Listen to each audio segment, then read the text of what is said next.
Hey, it's Paul from China Cash Buyers, and I am here in Oklahoma where the wind goes. Okay, I'm in here in Oklahoma City, and beautiful place. Today is a little bit of a history lesson and a story, and I hope this is helpful for you if you're trying to sell real estate in the Midwest. A lot of agents feel like it's impossible to sell real estate outside of the big cities. And that's why I came on this tour, 45 cities. We're going across the US, and I'm going and talking to real estate agents. I'm talking to Chinese buyers. I'm talking to Chinese people who've immigrated to the area, and we're finding out is what is it really like? Can you sell real estate in a place like Oklahoma City, right? So here, I'll give you a quick history lesson. Oklahoma City, believe it or not, has a massive Asian population. In the south side, the west side, and Edmond areas, there is a significant Asian population. And that Asian population is very interesting. What happened was Vietnamese immigrants came to Oklahoma City in 1979 and the 80s as the boat people came over, and a lot of them ended up in Oklahoma City. Now you would think that would be it, right? They would come here, there's nothing here, and they would just leave, right? But what happened was, very interesting, is the sons and daughters of these immigrants studied, they went to good schools, they got into good schools, they were, obviously born American, and they did well here. And now today, in 2015, they're doctors, they're lawyers, they're engineers, and things have really changed. So what you have is, there's several small Chinatowns in Oklahoma City. And in those Chinatowns, what is a Chinatown? A Chinatown is a bunch of businesses, basically, that cater to Asian tastes, flavors, and needs, okay? So I think a lot of people have a difficult time. I'm trying to throw a lot of ideas at you, so you might want to watch this more than once. What is a Chinatown, and how does a Chinatown relate to Chinese buyers? Chinatowns are like Oklahoma City. You have a lot of immigrants who moved to the area. They're often uneducated. They were hard workers, and they moved to in the inner cities, and they started a small business of very low income, hard-working people. They lived like 10 to a room, 20 to a room. They worked very hard. They did all kinds of things like sugar cane and, many back-breaking things, like built the railroads, all kinds of tough jobs they were involved in. And these immigrants, as they did better, they basically grew out from the inner city to the suburbs.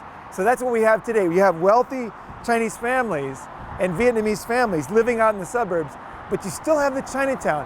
And how that relates to you, okay, it's important to see. A lot of people think, well, I want to get Chinese investors. Should I sell them a house in Chinatown? Or how does Chinatown relate to a Chinese investor today? Chinese investors today they're well educated, they're wealthy, and they're not coming here to work, basically. They might come here as a business owner, they might come here importing products, they might come in as a doctor, various things like that, but they're not coming in to work in the Chinatown, and they don't want to live in the Chinatown. In fact, a lot of the new immigrants kind of look down on the Chinatown people because they were the early immigrants, they were the poor immigrants. But the good news is that those Chinatowns are very vibrant, important commerce areas, and they have all kinds of services that wealthy people would use, like immigration services, real estate services, translation services, anything from travel agencies, and of course, the most important is food. So you have wealthy immigrants will come to a Chinatown, and that's where they'll have their meetings, their business meetings. They'll meet like in a VIP room in the back of a restaurant in Chinatown, and they'll do some serious business. So even if you have an investor, you're not going to be working with immigrants that are coming here to work in low-level jobs, but you'll have high-level people. But they will still meet in the Chinatown, and the Chinatown serves a lot of their needs that their family might need, or their parents might need, or anybody of their friends might need. So the Chinatown, it's not where they want to live, it's not where they want to work, In a sense, they look down on it, but it's very important to the community. It provides a lot of services that make it comfortable for a Chinese family or a Chinese business to relocate to your area. Okay, and one more thing, it's very important to understand. This area in Oklahoma City, a lot of the immigrants are from Vietnam. Now you say, this isn't Vietnam cash buyers, right? This is China cash buyers. How does a Vietnamese community relate to a Chinese community, or is there any relation or like that? All over Asia, you have wealthy Chinese. In 1949, when the Communist Party took over, a lot of the educated Chinese left China. They went to Taiwan. Basically, most of the population, they went to Taiwan. They went to the Philippines. In the Philippines, many of them started shoe manufacturing. They made shoes, a huge percentage. They went to Thailand.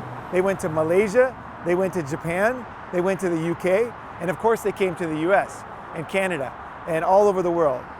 Chinese immigrants just depopulated after the war. So there was the winners and the losers got the heck out of there and went overseas. A lot of the chefs and cooks that you see and the people that you meet are people that were from that wave that left China. Now, those immigrants went to the Philippines, they went to Vietnam, they went to America, but they still consider themselves Chinese at a certain level. Obviously, if you ask them what country they're from, they'll say the Philippines, but they associate themselves and they are in business groups and things like that of the Chinese community. So the Chinese diaspora is very interesting, it's very complex, and I can't explain it in one quick video, and I don't think anybody could put it into a nutshell. But if you could kind of, I hope I gave you some ideas of how they fit together. So you have a Vietnamese community of many ethnically Chinese business people. Some of them even speak Chinese and can read Chinese. So obviously there's different levels. Some people speak and read Chinese. A lot of my friends are Malaysian Chinese. They still speak Chinese. The older generation and the younger generation does not. But there's a kind of a mix, there's a complex mix of things. So here in Oklahoma City, you have a group of people, Asian immigrants, who succeeded in America. They did well. Now they're doctors, they're lawyers, engineers. They've moved up the scale. So this news went back to Vietnam, and it goes through the Asian community that Oklahoma City is a pretty good place to come. You can build a life here. Obviously there's plenty of fresh air. There's good food. We went to the Cattleman's Cafe last night. It was fantastic. Fantastic steak. So there's good food. There are things to do here. For example, one of the popular things is fishing. There's some fantastic fishing in this area. So some immigrants, some people are going to want to fish. They'll be interested in some outdoors activities. But you also have the good universities, and you have the basic infrastructure of the Chinatowns, and there's several of them in Oklahoma City.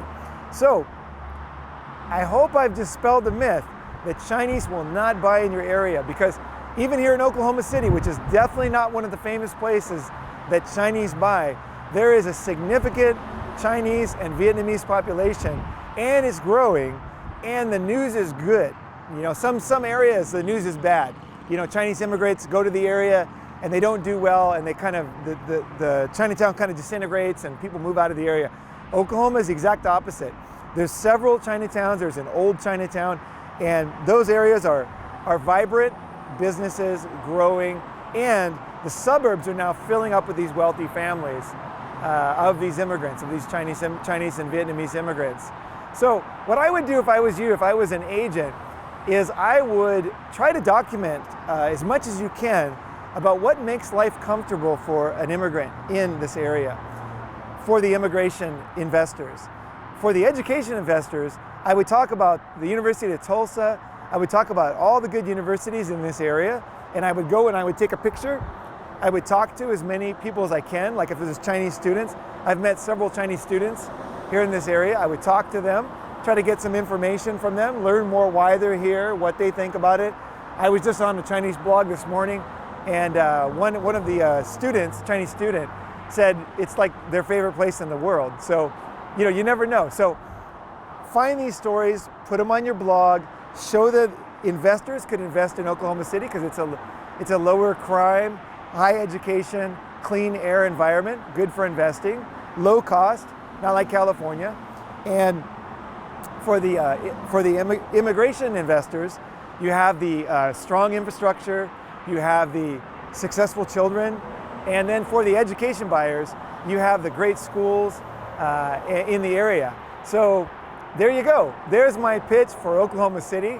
So wherever you are, you find out what is valuable and what is interesting in your area for Chinese investors.